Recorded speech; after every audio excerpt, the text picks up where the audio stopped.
Thiruvananthapuram medical കോളേജിനെ കുറിച്ച് മറ്റൊരു ആശയം വന്നു. ഒരു കെട്ടിടം പണിയുന്ന അവിടെ പരിക്കേറ്റൊരു വ്യക്തി, അദ്ദേഹത്തിന് മഞ്ഞക്കാട് കയറ്റി തന്നു. അവസാനം 88,000 രൂപ അയാളുടെ കയ്യിൽ നിന്ന് ചിലവായിരുന്നു, അയാൾ മരിക്കുകയും ചെയ്തു. ഇതൊക്കെ ചൂണ്ടിക്കാണിക്കേണ്ട ചുമതലയില്ലേ പ്രതിപക്ഷത്തിന്?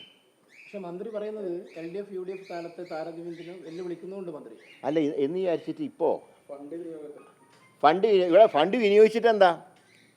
ഫണ്ട് വിനിയോഗിച്ച എക്യുപ്മെൻറ്റ്സ് എവിടെ? UDF കാലത്ത് ഏതെങ്കിലും, UDF മാത്രമല്ല കഴിഞ്ഞ LDF സർക്കാരുകളുടെ കാലത്തും മെഡിക്കൽ കോളേജിൽ ഓപ്പറേഷൻ ചെയ്യാൻ ഉപകരണങ്ങളില്ല എന്ന് ആരെങ്കിലും പറഞ്ഞിട്ടുണ്ടോ? ശങ്കര വക്കീലിന്റെ കാര്യങ്ങളൊക്കെ വരുന്നുണ്ട്. എന്താ ശങ്കര വക്കീലിൻ്റെ കാലത്ത് എത്ര പേഷ്യൻസ് മരിച്ചിട്ടുണ്ട് സർജറി ഇല്ല? അദ്ദേഹത്തിന് ചികിത്സ ലഭിക്കാത്തതുമായി ബന്ധപ്പെട്ടൊക്കെ ഈ തിരുവനന്തപുരം മെഡിക്കൽ കോളേജിൽ പോയ സമയത്തുള്ള പ്രശ്നങ്ങളൊക്കെ ഞാൻ പറയാം. ഇവിടെ മെഡിക്കൽ കോളേജുകളുടെ അപര്യാപ്തത മനസ്സിലാക്കിക്കൊണ്ട് ഒരുപാട് കാര്യങ്ങൾ ആ മെഡിക്കൽ കോളേജിന് വേണ്ടി മുൻകാല സർക്കാരുകൾ ചെയ്തിട്ടുണ്ട്, ഇൻക്ലൂഡിങ് LDF. ഇപ്പോഴങ്ങനെയല്ല സ്ഥിതി. ഇപ്പോഴത്തെ സ്ഥിതിനെ പറ്റി പറയുമ്പോൾ ഫ്ലാഷ് ബാക്ക് കാണിക്കുകയാണ്. എന്നാൽ ഫ്ലാഷ് ബാക്ക് കാണാനാണ് ചെന്നിരിക്കുന്നത്. നിലവിലുള്ള സാഹചര്യം എന്താ? അപ്പോൾ അക്കാര്യത്തിൽ അമ്പേ പരാജയമാണ് ഈ മന്ത്രി.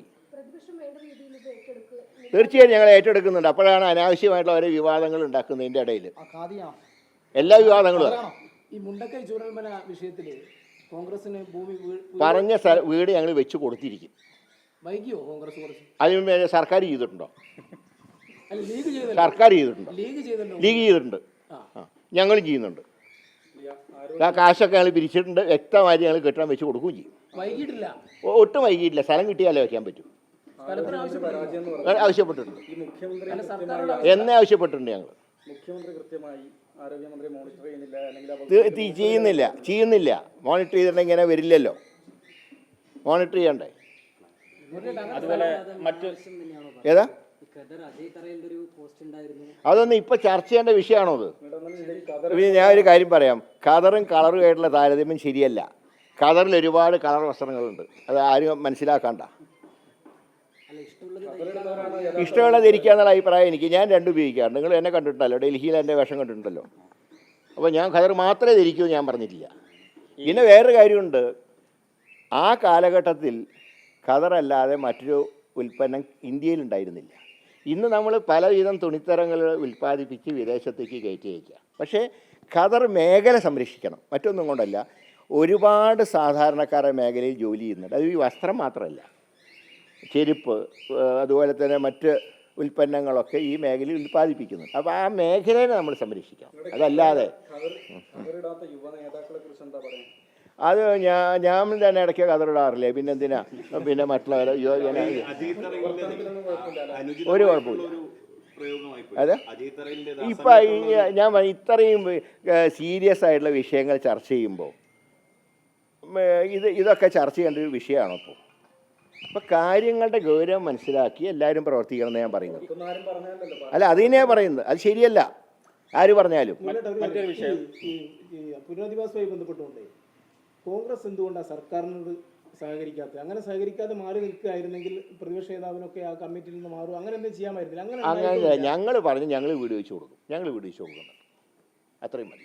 ഈ മറ്റൊരു വിഷയം, ഈ സംസ്ഥാന പോലീസ് മേധാവിയുമായി ബന്ധപ്പെട്ട് ഇപ്പം വലിയ ഒരു വിവാദം, അതായത് CPM തന്നെ വീണ്ടും അദ്ദേഹത്തെ കൊണ്ടുവരുന്നു. കൂത്തുപറമ്പ് വെടിവെപ്പുമായി ബന്ധപ്പെട്ട് പലതരത്തിലുള്ള വിവാദങ്ങൾ നടക്കുകയാണ്. CPMന്റെ ഈ നിലപാടിനെ എങ്ങനെയാണ് താങ്കൾ നോക്കിയത്? അല്ല, അത് ഇപ്പോൾ ഗവൺമെൻറ്റിൻ്റെ 3 പേരുടെ പട്ടിക കൊടുത്തു, അതിലിഷ്ടമുള്ള ഒരാളെ അവരെടുത്തു. അതിൽ വലിയ കുഴപ്പമൊന്നുമില്ല.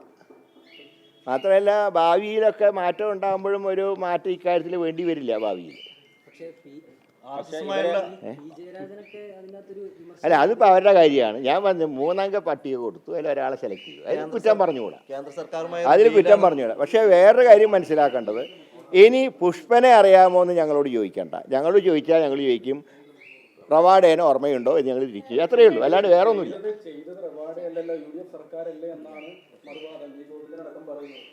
അല്ല, ഞാൻ പറഞ്ഞല്ല, അതിലേക്കിപ്പോൾ അതിന് ചർച്ചയ്ക്ക് പോകേണ്ട കാര്യമില്ല.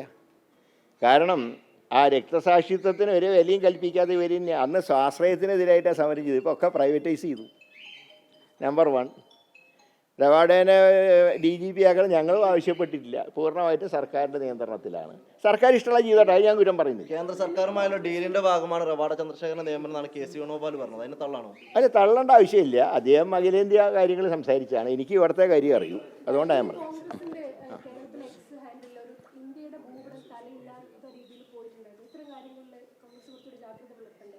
എല്ലാ കാര്യങ്ങളും ഇത് മറ്റേ ഇന്ത്യയുടെ ചിത്രത്തിൻ്റെ കാര്യത്തിൽ അംഗീകരിച്ച അതുണ്ടല്ലോ, ഇന്ത്യയുടെ ചിത്രം, അത് തന്നെയാണ് ഞങ്ങളും എല്ലാ പാർട്ടിക്കാരും അനുസരിക്കേണ്ടത്.